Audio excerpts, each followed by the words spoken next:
Honourable R. Sampanthan, Leader of the Opposition.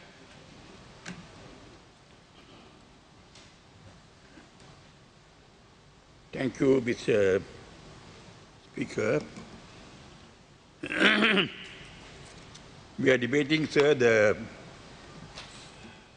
policy statement made by His Excellency the President, Mr. Maithripala Sirisena, in Parliament on the 8th of this month. This adjournment motion has been requested by the Leader of the Joint Opposition, Honourable Dinesh Gunawardene, and it has been seconded by a member of the Joint Opposition. And one could see, sir, that the main theme of their speech was that this government should cease to govern, which would also mean that they must be returned to governance, or they must be enabled to govern the country.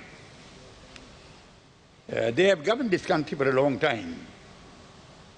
They have governed this country for 10 years before the present government came into power.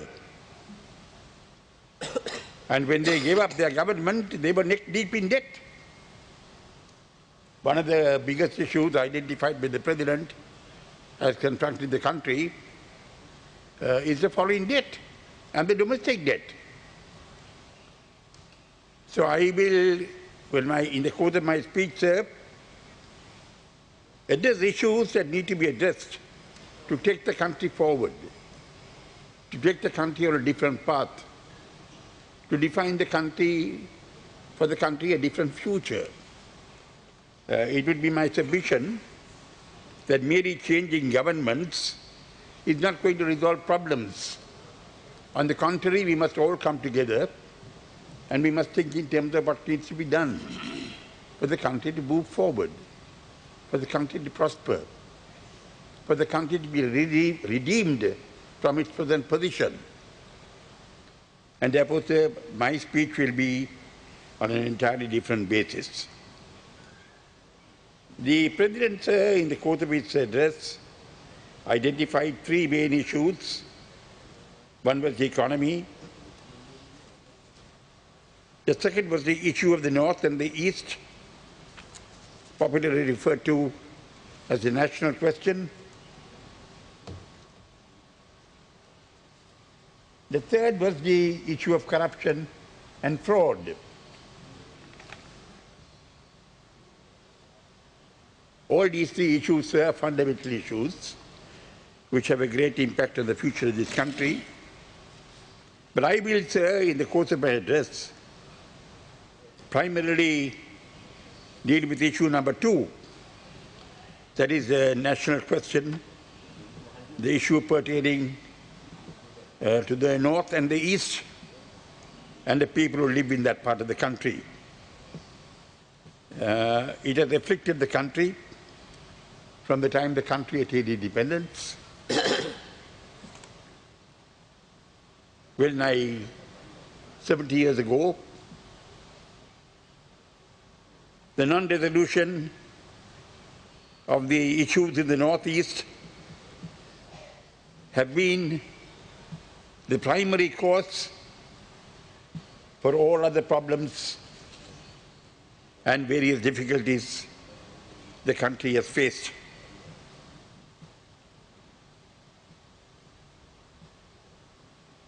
It is also my contention, sir, that the country is in its current parlous state, and corruption and fraud have aggravated to its present height, primarily on account of the non-resolution of the issue in the Northeast. This country will never be able to redeem itself unless the Northeast issue is resolved. I consider it my duty, sir, as the Leader of the Opposition, to pay the maximum possible attention to this issue I do so in the interest of the country, not in the interest of one government or the other. And my appeal is to all members of Parliament, to all persons in government, to all persons in opposition, to come together to resolve this issue. I do so in the interest of the country as a whole. Very much unlike some who want the North East issue to continue for their political survival and for the advancement of their political fortunes, I want the North East issue resolved within an undivided, indivisible, one Sri Lanka on the basis of fairness, justice and equality, wherein all Sri Lankans are equal citizens of this country. Their country, Sri Lanka,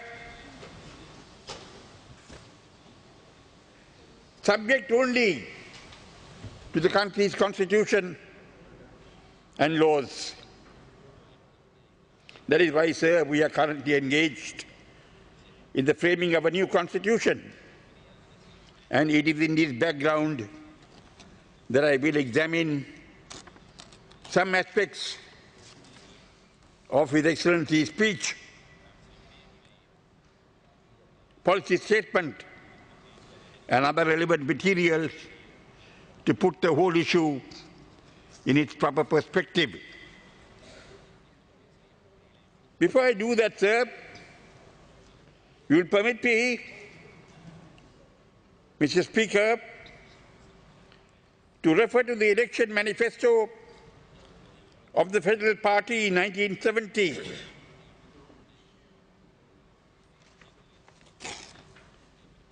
This is what the Federal Party said in its election manifesto in 1970. The whole country should know this. It is our firm conviction, I quote, "the division of the country in any form would be beneficial neither to the country nor to the Tamil-speaking people. Hence we appeal to the Tamil-speaking people not to lend their support to any political movement that advocates the bifurcation of this country." This was the position taken by the Federal Party in 1970 in its election manifesto, that they were opposed to the bifurcation of the country and wanted the Tamil people to vote against any political movement that advocated bifurcation of the country.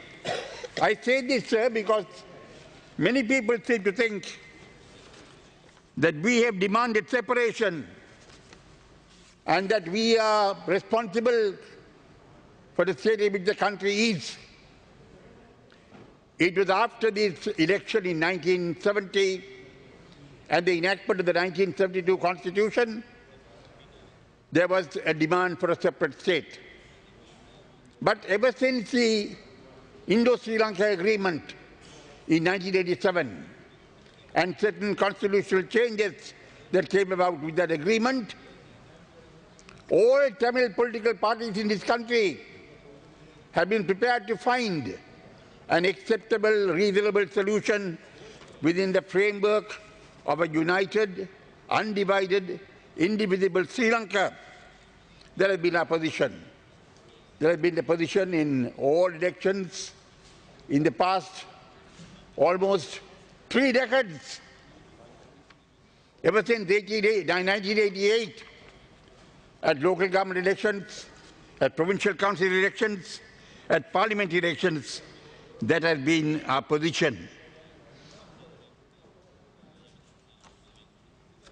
As I said before, sir, it was a non-resolution of the Northeastern issue and the enactment unilaterally by the party in power at that time without any consensus with anybody of the 1932 Constitution that resulted in all that happened since 1970 and the country being brought to its present state. The whole question, sir, is, do you want the country to continue in the same trend and get even worse in the future? Or do you want to give the country a new direction and a new future?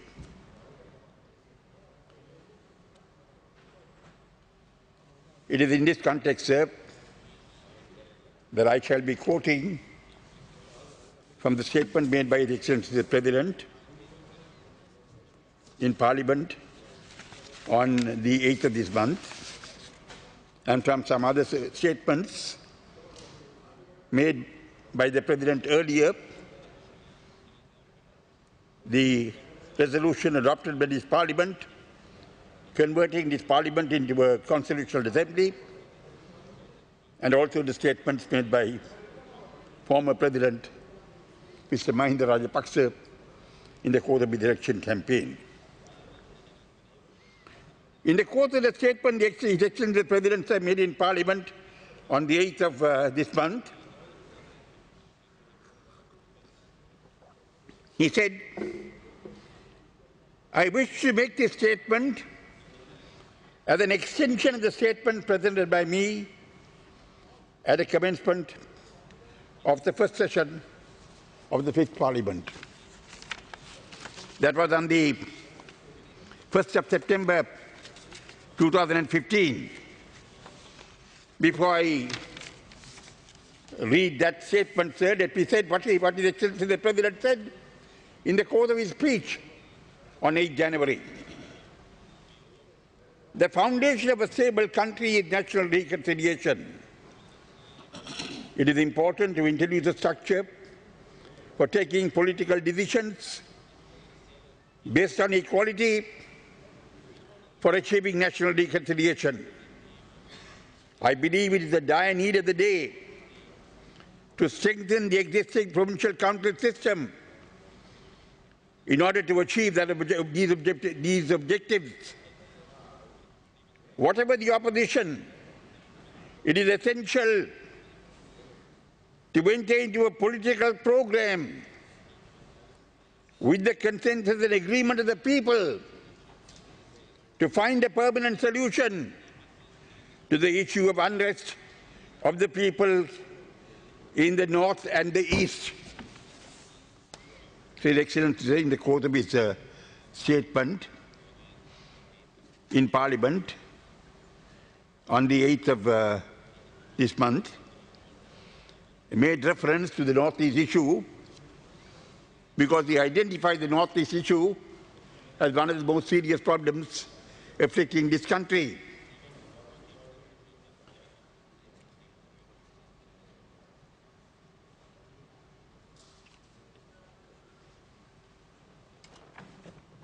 Thereafter, sir,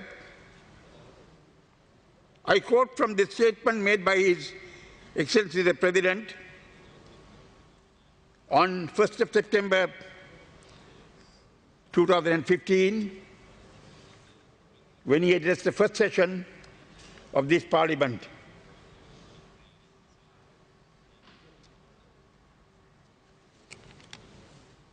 He said, sir,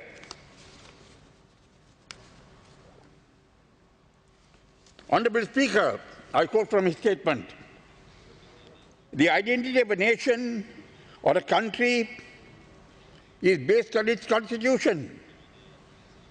That is why a constitution is considered supreme.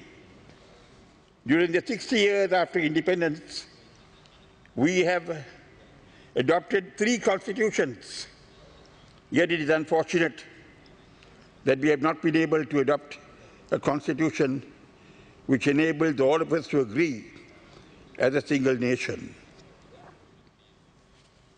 His Excellency said on the 1st of September 2015, when he addressed Parliament, and when he said yesterday, when he addressed Parliament on the 8th of this month, He said, the statement I now make is a continuation of the statement I made when I addressed Parliament at its first session on the 1st of September 2015. You'd permit me, Mr. Speaker, to quote from the resolution of Parliament on the 9th of March 2017 in regard to the framing of a new constitution, which His Excellency referred to in the course of his first policy statement on the 1st of September 2015.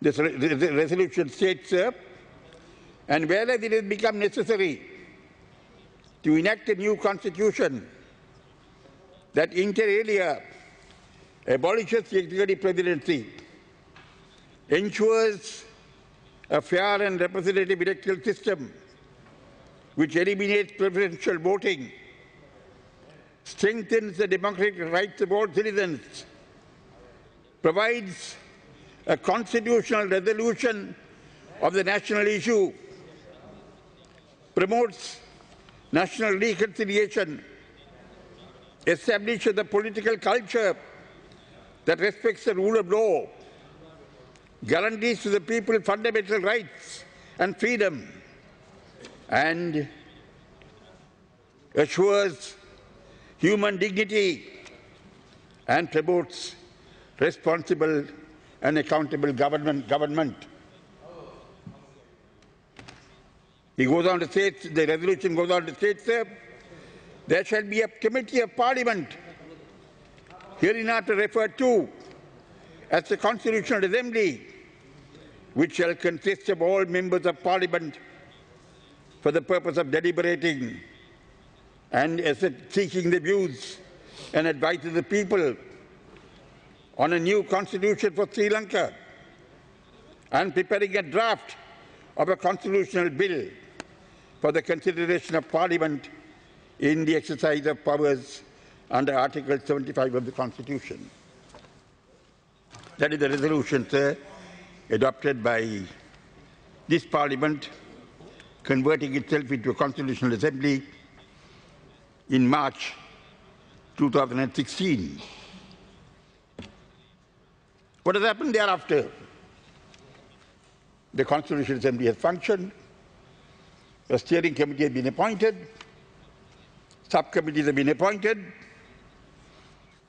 subcommittees have come up with their reports, the steering committee has come up with an interim report to Parliament, to the Constitutional Assembly. Debates have taken place in Parliament. The enactment of a new constitution had been seriously considered, and much work has been done on that. Experts have been appointed, their views have been obtained, there have been consultations with the people, there have been consultations with civil society. A lot of work has been done. Unfortunately, in the past couple of months, that work has not continued on account of other developments in the country, elections, local authority elections, certain differences in government. 16 members of the government have crossed over and joined the opposition on account of these disturbances. That process has not continued. But that must continue. That process must recommence, and that must reach its logical end.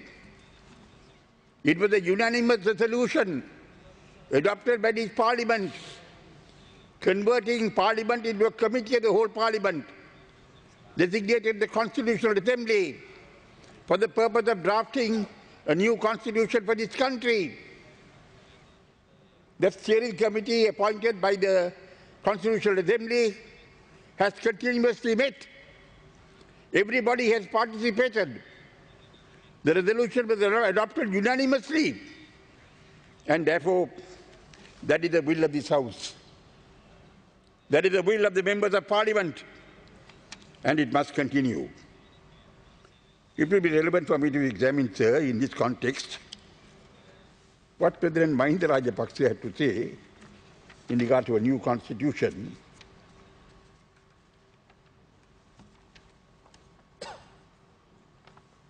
Particularly, sir, when he contested the elections in 2015, he wanted a new constitution. He said, I quote from his manifesto, wide political reform, a new political culture. We have been battered for 36 years by the 1978 Constitution, which has been thrust upon our people and country without an appropriate debate or discussion. We must also collectively acknowledge that the Constitution is now further distorted due to various amendments over the years, some of which are not consistent with others. Therefore, instead of amending the Constitution further with piecemeal changes, I will take action to formulate a new Constitution that reflects the people's ideas, aspirations and wishes within a period of 1 year. That's what he said. He wanted a new Constitution. When he went before the people in 2015, January 8th, he told the people this country needs a new Constitution. He said further, sir, I quote, I'll first submit a draft Constitution which will consist of the proposals of various groups for Parliament's approval in accordance with the Constitution. Thereafter, I will present that draft Constitution at a referendum seeking the approval of the people. That's what we want. It is our contention that the Constitution must be approved by Parliament by a two-thirds majority, and after the Constitution is approved by Parliament by a two-thirds majority, it must be submitted to the people of this country at a referendum, and it must obtain the approval of the people of this country at a referendum. That is our position. We don't want a constitution enacted behind the back of the people. That was President Mahinda Rajapaksa's position. That is why the opposition was not able to oppose the resolution tabled in Parliament. That is why the opposition was compelled to cooperate with the activities of the steering committee. And in fact, is today, even today, continuing to cooperate with the steering committee. So, sir, what this country needs is to frame a new constitution in such a way as to resolve an issue, a conflict that has plagued this country from the time of independence, from 1947-48. That is what the country needs. Nobody wants to trick anybody, sir. Nobody can trick anybody. The Constitution must be approved by the people, by a two-thirds majority, by the Parliament, by a two-thirds majority, and approved by the people at a referendum. Moreover, sir, ever since 1987-88, the constitution making process has been a continuing process. Under President Premadasa's time, there was the Mangala Munasigasera Committee, which came up with proposals for a new constitution in regard to power sharing, in regard to various other matters. During President Chandrika Bandaranaike Kumaratuga's time, there were various proposals that she made in 1995, in 1997, in 2000 August. She brought to Parliament a constitutional bill. The matter was widely discussed.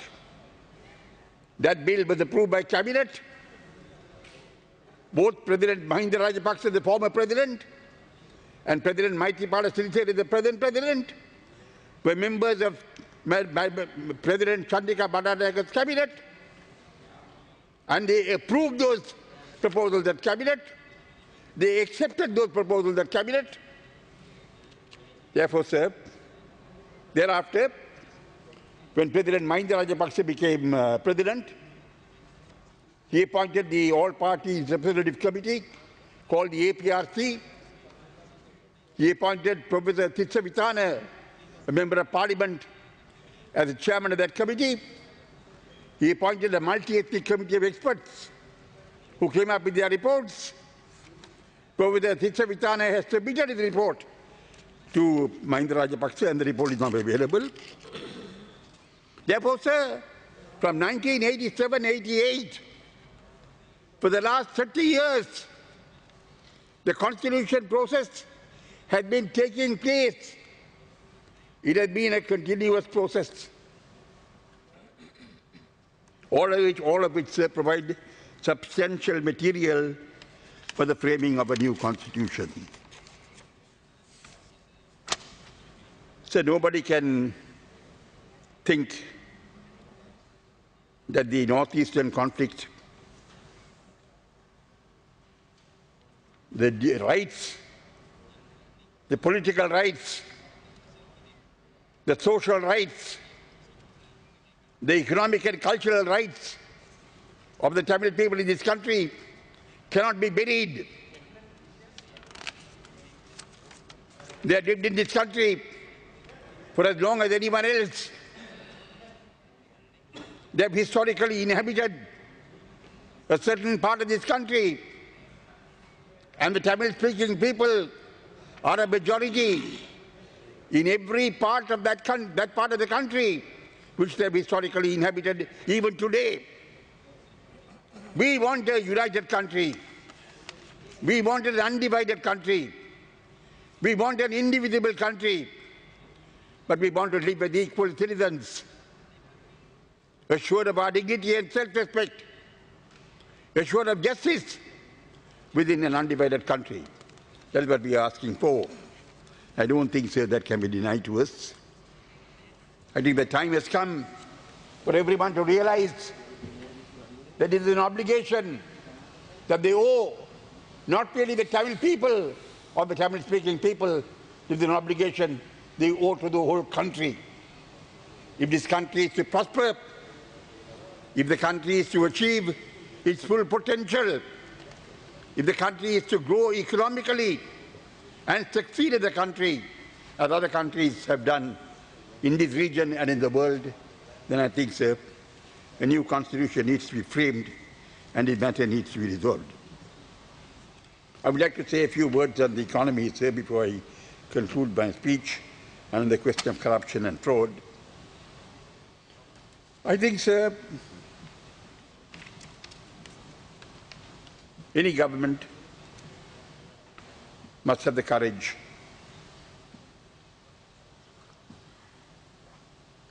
to take decisions that are challenging. We have heard of an agreement with Singapore, a free trade agreement. We have heard of a free trade agreement with India, an economic and technological cooperation agreement. We have heard of an agreement in China. Our leaders have been visiting various countries in the world over, having discussions, but nothing is happening.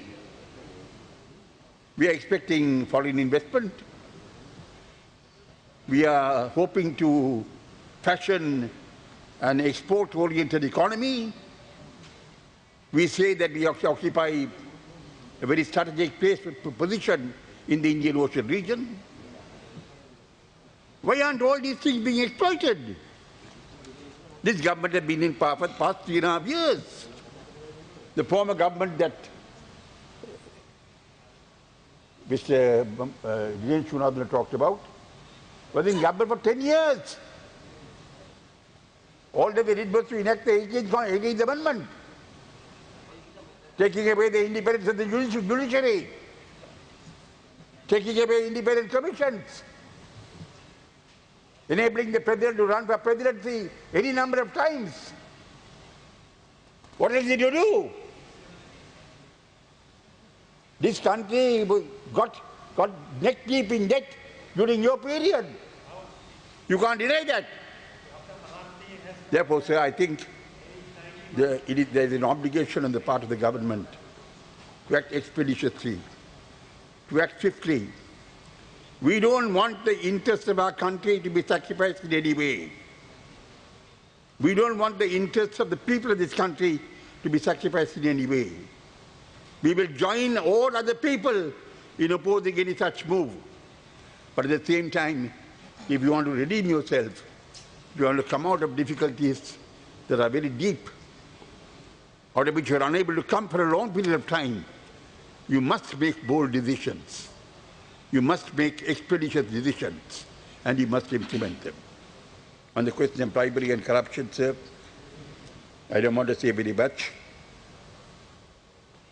We must start here. Corruption must be eradicated in this parliament. I'm not talking about the officials of parliament. I'm talking about myself and my colleagues. Corruption must be eradicated at the level of the executive.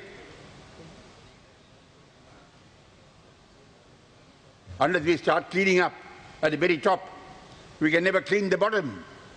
We can never clean the middle. We need to commence cleaning up at the very top. Corruption must be eliminated at the level of political parties. Political parties must realize that they have a duty by this country to ensure that the persons whom they bring into politics are persons of stature, persons of character, persons who will not fill their country. I think, sir, if corruption is to be eradicated in this country, we are going to first start cleaning up at the top. Without cleaning up at the top, it will be futile to think of cleaning up in the middle or at the bottom. I thank you, sir. Thank you.